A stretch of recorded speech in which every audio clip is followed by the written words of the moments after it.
it's Chef Rara here. It's my last night in Denver, Colorado, visiting my family, and my mom wanted to learn how to make a fruit cobbler that I make. It's super simple, so I thought I would just do a quick demo for everybody to learn a little something. This recipe is so simple, it just takes one nut. I'm picking almonds. These are unroasted, unsalted, raw almonds. And then we have medjool dates, which I've already started to pick some of these. I'll talk about that in a minute. And then we have Himalayan pink salt. Himalayan pink salt is a really great high quality salt, has a lot of minerals. Salts with more colors have more minerals in them.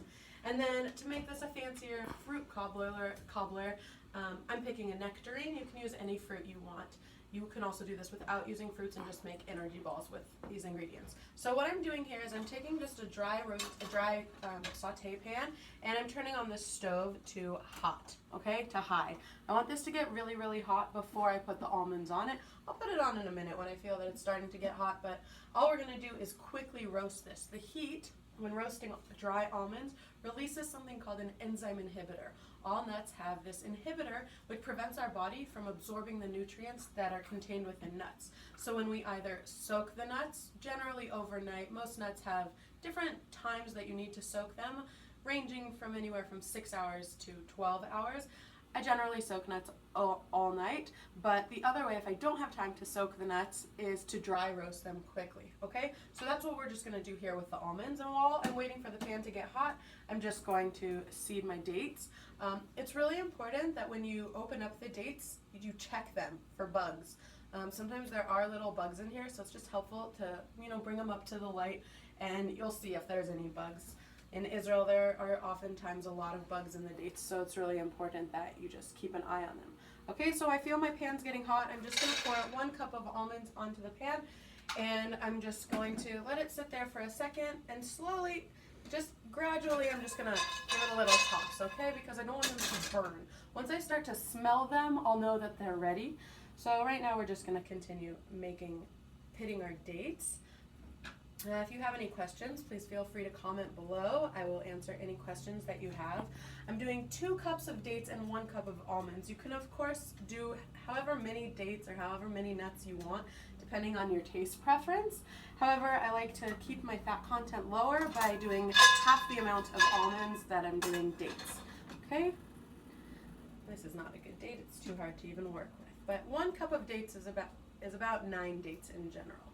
Okay, so I'm smelling, these are starting to get warm. Working here, checking the dates. Everything is looking good. I know my mom's very excited for this. She's been wanting me to teach her how to do this for quite some time now. So it's super simple, as you can see, and you can always check the dates ahead of time. Or if you have a friend in the kitchen, have them check them while you're doing something else, all right? So we'll see. Mom, if you can bring this over and just look at the almonds. They're starting to get a little brown on one side, so already they're going to be done in 1 second. We've been roasting them, and I can smell them. So I'm going to turn off the heat, remove them from the pan so that they don't continue cooking, and pour them into a bowl. Okay, we're already done on the stove. That was super simple and quick. Now we're moving over to our food processor. Let me just rinse my hands really quickly.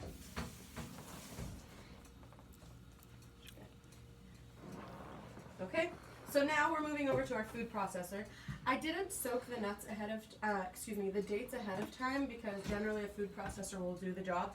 If I notice that the food processor is having a challenging time, I'm going to add a little bit of water. Okay, so first I like to actually just put in the almonds, put those in first.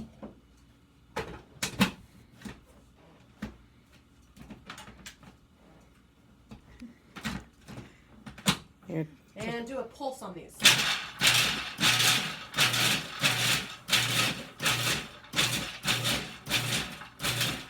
I want to chop them, but I still want them to be pretty thick because I just personal preference, I like it better that way. So here we've got a nice rough chop on these. What is that? 35-year-old Cuisinart. 35-year-old Cuisinart. Not so happy to be working with me today, but feeling the love regardless. And now I'm just adding all of the dates into here. Okay, and then once I have all the dates in here, I'm just going to take my Himalayan salt and give 2 little twists, okay? It's just to add a little bit of salt. The salt brings out a delicious flavor. Okay, and now we run the Cuisinart.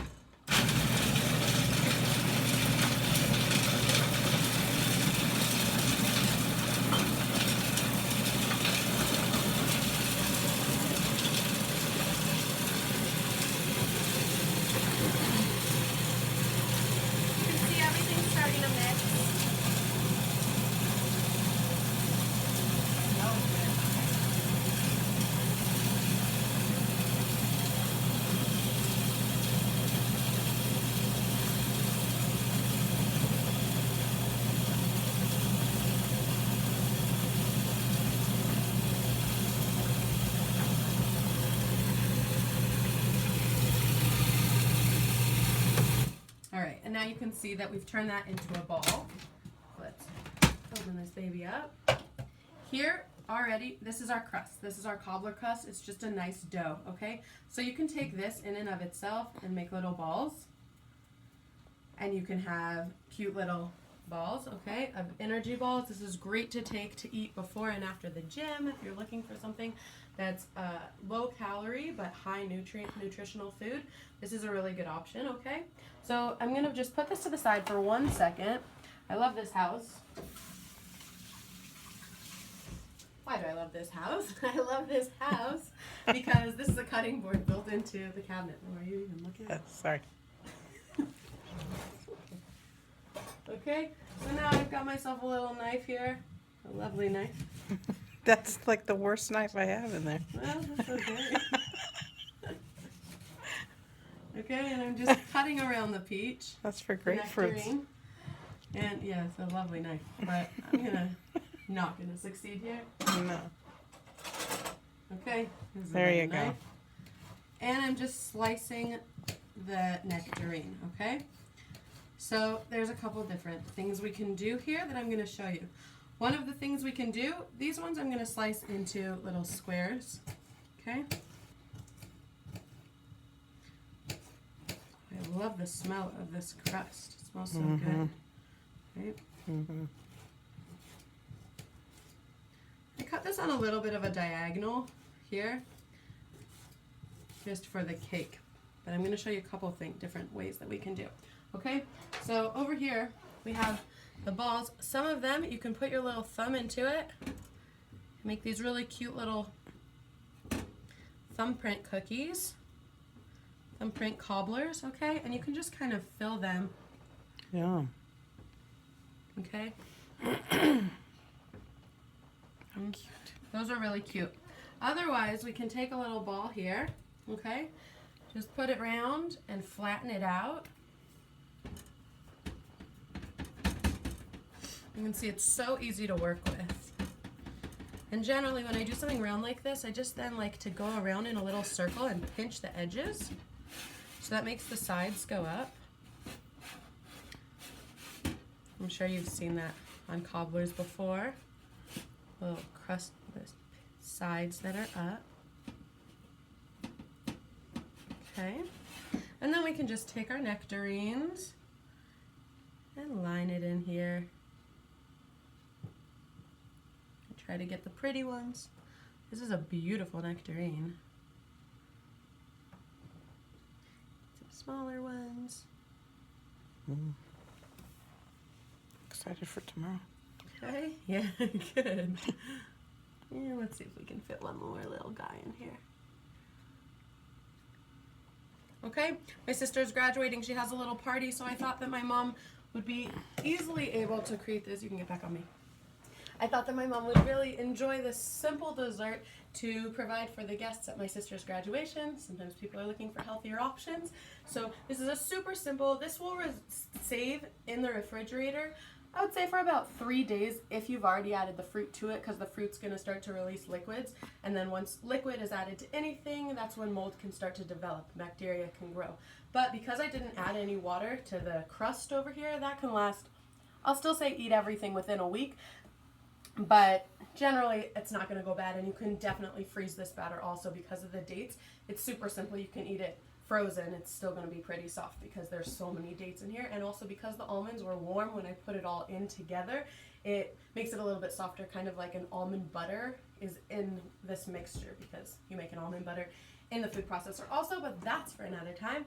Thank you all for watching. I hope you enjoy your apple, your nectarine, your fruit cobbler. And let me just taste it to make sure it's delicious. I always like to say a blessing just to be a conscious eater before I eat anything. It makes me take a moment to stop, remember that I'm actually eating something, to raise the spiritual level and the holiness of the food I'm eating also, so that the vibration of the food is also very high. Baruch atah Adonai Eloheinu melech haolam borei pri ha'etz. Amen. So good.